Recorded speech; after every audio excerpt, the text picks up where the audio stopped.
সুন্দরবন পৃথিবীর সর্ববৃহৎ ম্যানগ্রোভ বন, যা দাঁড়িয়ে রয়েছে বঙ্গোপসাগরের কোল ঘেঁষে ভারতের পশ্চিমবঙ্গ এবং বাংলাদেশের সীমান্ত এলাকায়।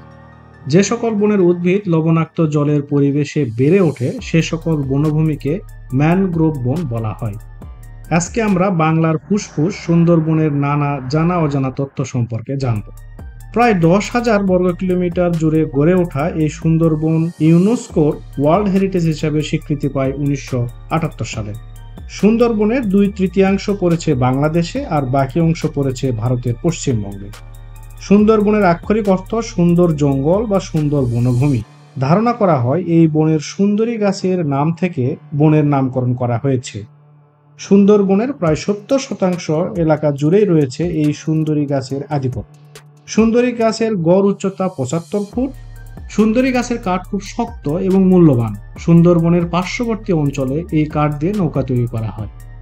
অষ্টাদশ শতাব্দীর শুরুতে সুন্দরবনের আয়তন বর্তমান আয়তনের প্রায় দ্বিগুণ ছিল। 200 বছরের মানুষের চাপে এই বন অর্ধেকে নেমে এসেছে।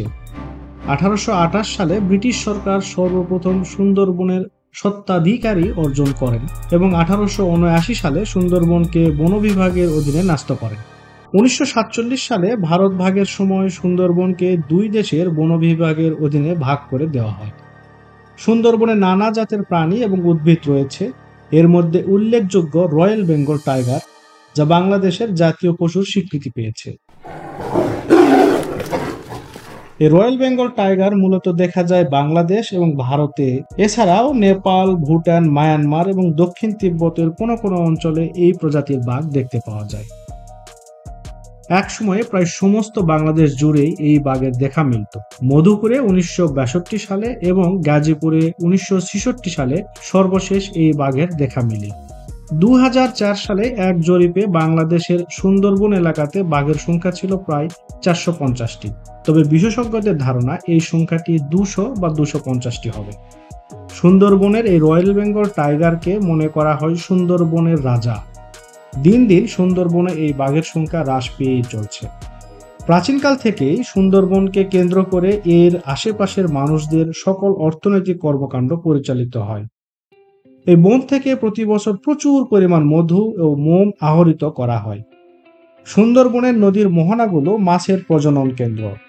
এই বনের বিভিন্ন উদ্ভিদের উপর নির্ভর করে গড়ে উঠেছে নানান শিল্প প্রতিষ্ঠান, যেমন হার্ডবোর্ড, দিয়াশালা ইত্যাদি। এই বনভূমির ভেষজ উদ্ভিদ থেকেও ঔষধ প্রস্তুত করা হয়ে থাকে। প্রতি বছর এই বনে প্রচুর পর্যটকের আগমন হয়, ফলে এই বনকে কেন্দ্র করে অনেক পর্যটন ব্যবসা গড়ে উঠেছে। সুন্দরবন যেমন একদিকে অর্থনৈতিক দিক দিয়ে উপকারী, অন্যদিকে এই বন সমুদ্রের বহু ঘূর্ণিঝড় থেকে উপকূলবাসীর জন্য রক্ষা কবচ হিসেবে কাজ করছে। বড় বড় ঘূর্ণিঝড় সমুদ্র হতে সর্বপ্রথম এই বনে পতিত হয়, ফলে উপকূলের মানুষজন ব্যাপক ক্ষতির হাত থেকে রক্ষা পায়।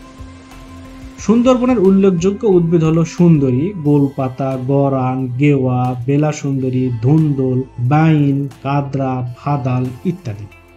এই বনের উল্লেখযোগ্য জীবজন্তুর মধ্যে রয়েছে রয়্যাল বেঙ্গল টাইগার, চিত্রা হরিণ, সজারু, বন বিড়াল, শূকর, ভোদর, কুমির, গুইসাপ, কাসিম, বনহাঁস, বালিহাঁস, টিয়া, দোয়েল, মাছ এবং সাপসহ অসংখ্য প্রজাতি।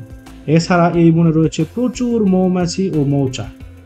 চৈত্র বৈশাখ মাসে মধু সংগ্রহকারী মৌয়ালরা জীবিকার তাগিদে গভীর জঙ্গলে ঢুকে মধু সংগ্রহ করে।